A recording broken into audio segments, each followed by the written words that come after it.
children, hope all of us are doing good.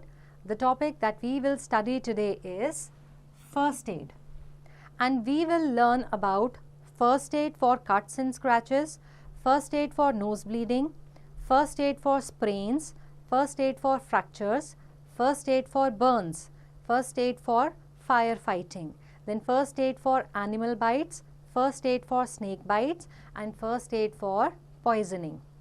Now, first aid is the first medical help given to an injured person before a doctor arrives. The most important thing while giving first aid is to stay calm. किसी भी ऐसे इंसान को जिसको चोट लगी हो, उसको डॉक्टर के आने से पहले जो हम पहली मेडिकल हेल्प देते हैं उसे फर्स्ट एड कहते हैं, और फर्स्ट एड देते टाइम हमेशा ही काम और स्थिर रहना चाहिए. Now let us look at first aid for cuts and scratches. Do not neglect any wound, however minor.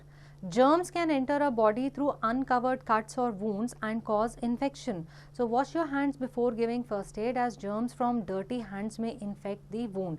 कितनी भी छोटी से छोटी चोट या कट लगी हो, उसको कभी भी निगलेक्ट ना करें, क्योंकि जो भी हमारे बॉडी में कहीं पे कट लगता है वो उसको अगर हम अनकवर्ड रखते हैं या कोई चोट लगी है उसको हमने कवर नहीं किया तो वहाँ से जर्म्स हमारी बॉडी में एंटर करते हैं और हमें इन्फेक्शन हो सकता है. फर्स्ट एड देने से पहले हमेशा हाथ साफ करें.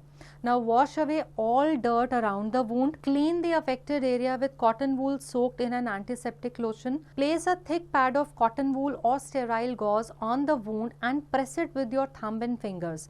This will stop bleeding in most cases. A tourniquet can be used. This is a bandage tightly tied over the wound to stop bleeding. Wrap a sterile gauze bandage around the wounded area. तो जहाँ भी चोट लगी है उसको आप अच्छे से पहले तो उस जगह को साफ करें, वहाँ पे साफ कॉटन वूल से एंटीसेप्टिक लोशन लगाएं, वहाँ पे एक बहुत ही मोटा कॉटन वूल या फिर स्टेराइल गॉज का पैड लगाएं, अपने थंब और फिंगर से प्रेस करें ताकि ब्लीडिंग रुक जाए, या फिर आप टॉर्निकेट भी यूज़ कर सकते हैं. फिर वहाँ पे एक स्टेराइल गॉज का बैंडेज बांध दें. Now it is a fact, the clear gel of aloe vera can heal wounds and burns by forming protective coating on the affected area. When the skin is cut by a dirty or rusted object, germs may enter and cause a dangerous disease called tetanus. So consult a doctor for an anti-tetanus injection. अगर आपको किसी गंदे या rusted object से चोट लगती है तो डॉक्टर से टिटनस का इंजेक्शन ज़रूर लगवाएं. Now let us look at first aid for nose bleeding. Keep the patient upright in a comfortable position with his head held back. Press the bleeding side of the nose firmly. Keep an ice pack or wet cloth on the nose and the head of the patient. Ask the patient to breathe through his mouth and not to blow his nose. A little bit of bleeding from the nose is harmless, but if the bleeding is heavy, send for the doctor. अगर नाक से खून निकलता है तो patient को सीधा बिठाएं, सिर थोड़ा सा पीछे की तरफ हो लेकिन कंफर्टेबल पोजीशन में रखें. जहाँ से नोज़ में ब्लीडिंग हो रही है वहाँ पे थोड़ा प्रेस करें, वहाँ पे आप आइस पैक या गीला कपड़ा भी लगा सकते हैं, और पेशेंट से कहें कि वो मुंह से सांस ले, नाक को ब्लो ना करे. थोड़ी बहुत ब्लीडिंग जो है नाक से आनी वो कॉमन है या हार्मलेस है, लेकिन अगर ज़्यादा होती है तो डॉक्टर को दिखाएं. Now let us look at first aid for sprains. When the tissues around a joint get torn, we call it a sprain. So sprains cause swelling and sometimes discoloration of the skin. They are very painful. So keep on applying ice packs or ice cubes on the injured joint till the swelling subsides. तो जो joint area है वहाँ के tissue अगर वहाँ पे थोड़ा सा टीयर आ जाए तो हम कहते हैं कि स्प्रेन है. स्प्रेन की वजह से स्वेलिंग होती है, थोड़ी स्किन में डिस्कलरेशन हो जाती है और बहुत ज़्यादा दर्द होती है. आइस पैक लगाने से मदद मिलती है, राहत मिलती है. Now let us look at first aid for fractures. A crack or a break in a bone is called a fracture. अगर हड्डी में कहीं पे क्रैक आ जाए या वो टूट जाए तो उसे फ्रैक्चर कहते हैं. कीप द पेशेंट काम and comfortable and send for the doctor. Apply a splint to give support to the broken bone and try to avoid unnecessary movement. Any easily available article like sheets of newspaper, magazines, a piece of cardboard or a pillow around the injured bone can also act as a splint. This will prevent movement and help the broken bone to heal. A sling made from a triangular piece of cloth can be used for support. तो अगर हड्डी में कहीं fracture होता है तो सबसे पहले पेशेंट को कंफर्टेबल करें, उसको शांत कराएं और डॉक्टर को बुलाएं या डॉक्टर के पास ले जाएं। जब तक डॉक्टर के पास लेके जाते हैं तो आप कोशिश करें कि जहाँ पे हड्डी टूटी है उस एरिया को मूव ना करें, और इसके लिए आप वहाँ पे स्प्लिंट लगा सकते हैं न्यूज़पेपर शीट से, मैगज़ीन से या किसी कार्डबोर्ड के पीस से, या फिर आप कोई पिलो भी वहाँ पे लगा सकते हैं ताकि वो स्प्लिंट का काम करे। फिर स्लिंग का इस्तेमाल किया जा सकता है ताकि जहाँ पे चोट लगी है या हड्डी टूटी है उस एरिया को आप सपोर्ट दे सकें। Now let us look at first aid for Burns. One can suffer burns from hot objects, fire, steam, boiling water, crackers, electric points and chemicals like acids. तो आग से गरम स्टीम यानी कि जो गरम भाप होती है उससे, या उबलते हुए पानी से, पटाखों से, इलेक्ट्रिक पॉइंट से या केमिकल से जो हैं छोटे मोटे बर्न्स हो सकते हैं। For minor Burns, though minor burns are very painful, they can be treated at home. So let running cold water flow over the burn until the pain subsides. Then apply an antiseptic lotion or cream to prevent infection. If an antiseptic lotion is not available, apply a paste of baking soda and water. अगर कहीं पे कोई छोटी मोटी जगह पे जलन हुई है या जल गया है तो आप उस छोटी चोट को घर पे भी ट्रीट कर सकते हैं। उस एरिया में जहाँ पे जला है आप ठंडा पानी बहुत ज़्यादा डालें ताकि थोड़ी दर्द कम हो जाए।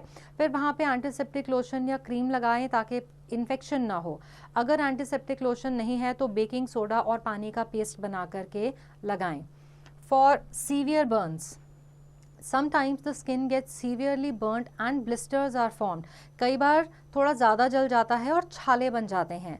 So never try to prick a blister. An open blister is an open wound that can catch infection. अगर छाला हो जाता है तो उसे तोड़े ना या फोड़े ना, क्योंकि वो फिर एक ओपन चोट या वूंड बन जाती है जहाँ से इन्फेक्शन आपकी बॉडी में हो सकती है। Gently cover the burn with a clean piece of cloth or sterile gauze to protect it from germs and dust. If the victim is in a state of shock, give him a warm drink. Never try to give a liquid to an unconscious person. Dip a sterile piece of cloth in a solution of baking soda and use it as a wet compress. Severe burns must be treated by doctors. अगर बहुत ज़्यादा जल गया है तो जली हुई जगह पे आप साफ कपड़ा या जो स्टेराइल गॉज है उससे आप उस जगह को कवर करें ताकि वहाँ पे जर्म्स और मिट्टी ना जाए। अगर विक्टिम शॉक में है तो उसको कुछ गर्म पीने को दें। बेहोश है अगर कोई तो उसको कुछ भी ड्रिंक देने की कोशिश ना करें। कोई एक साफ कपड़े का पीस लेकर के उसको बेकिंग सोडा में डिप करके कॉम्प्रेस की तरह वहाँ पे जहाँ पे जला है यूज़ करें, और फिर सीवियर बर्न्स के केसेस में डॉक्टर के पास ज़रूर लेकर के जाएं। Now let us look eight chemical Burns. Remove any clothing from the affected area. Use plenty of water to wash off the chemical.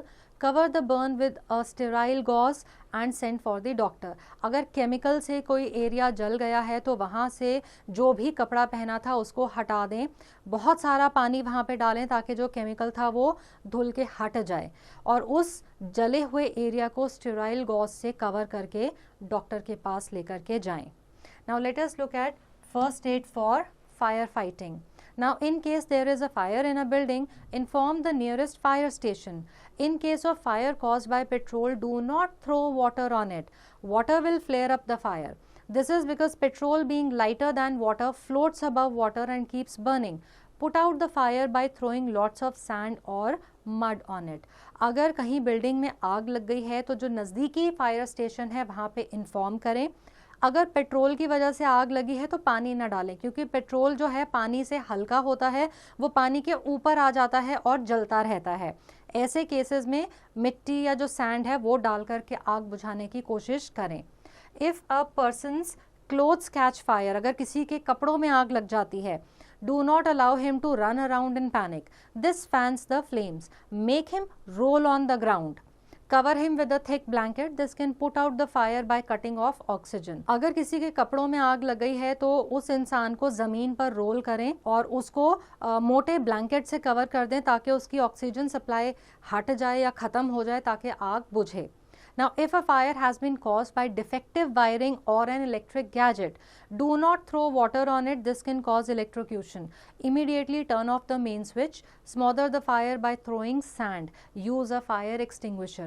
अगर faulty wiring या किसी gadget की वजह से आग लगी है तो उस पर पानी ना डालें, electrocution हो सकती है, electric shock लग सकता है. Immediately जो main switch है electricity का उसे बंद करें और या तो fire extinguisher या फिर sand को फेंक करके जहाँ पे भी आग लगी है उसको बुझाने की कोशिश करें. Now let us look at first aid for animal bites. Wash the wound with soap and water to remove germs, as the virus which causes rabies or hydrophobia may be carried in the saliva of the infected animal. Now dogs, wolves, bats and cats are known to carry the rabies virus. अगर आपको किसी जानवर ने काटा है तो सबसे पहले साबुन और पानी से उस जगह को धोएं जहाँ पे कट है, ताकि उधर से जो भी वायरसेस या जर्म्स हैं उनको आप हटा सकें. जो रेबीज़ या हाइड्रोफोबिया है वो वायरस की वजह से होता है. Now apply an antiseptic lotion to prevent infection. Bandage the wound with a sterile gauze. Rush the victim to a doctor. उस जगह को साबुन और पानी से अच्छे से धोएं, वहाँ पे एंटीसेप्टिक लोशन लगाएं, बैंडेज बांध दें स्टेराइल गॉज से और विक्टिम को डॉक्टर के पास लेके जाएं. Now let us look at first aid for snakes. A poisonous snake injects poison with its sharp fangs, causing a lot of pain and swelling. Treatment must be given immediately as the poison can kill. Apply a tourniquet just above the bite to stop the flow of blood to the heart. This may help to slow down the spread of the poison. Immediately rush the victim to a doctor. It is always better to take precaution when you walk through areas where snakes are found. Wear high boots to protect your feet. अगर by chance कहीं snake ने काट लिया है तो वहाँ पे बहुत ज़्यादा स्वेलिंग होती है, पेन होती है और आपको जो पॉइजन आपकी बॉडी के अंदर आता है उससे आपकी जान जा सकती है. तो जहाँ पे स्नेक ने काटा है या सांप ने काटा है उस जगह के बिल्कुल ठीक ऊपर आप कस के उस जगह को बांध दें, ताकि वहाँ से जो ब्लड का फ्लो है हार्ट तक ना पहुँचे. इससे क्या है कि आपके बॉडी में पॉइजन जो स्प्रेड हो रहा था वो थोड़ा धीरे से होगा. एकदम से विक्टिम को डॉक्टर के पास लेके जाएं. वैसे तो हमेशा प्रिकॉशन रखनी चाहिए कि जिन जगहों पे स्नेक्स की संभावना होती है वहाँ पे बड़े बड़े बूट्स पहने और ध्यान दें. Now let us look at first aid for poisoning. Do you know that certain things in your house may be poisonous?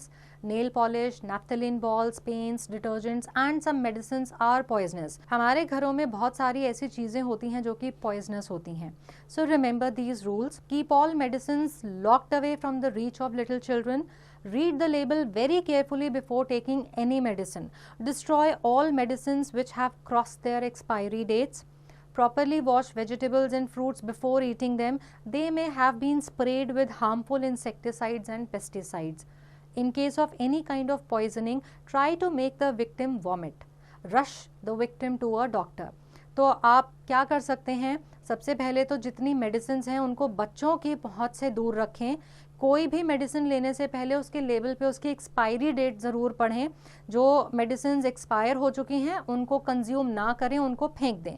जो भी फ्रूट्स वेजिटेबल्स आप खाते हैं उनको बहुत अच्छे से साफ़ करें ताकि उनके ऊपर स्प्रे करे गए इंसेक्टिसाइड्स और पेस्टिसाइड्स को आप निकाल दें, वॉश कर दें. अगर बाई चांस किसी को फिर भी पॉइजनिंग किसी तरह की हो जाती है तो कोशिश करें कि विक्टिम वॉमिट करे और उसको एकदम से डॉक्टर के पास लेके जाएं. A call away. Keep the telephone numbers of your nearest police station, fire station, doctor and chemist handy. In case of an emergency, you can immediately call for help.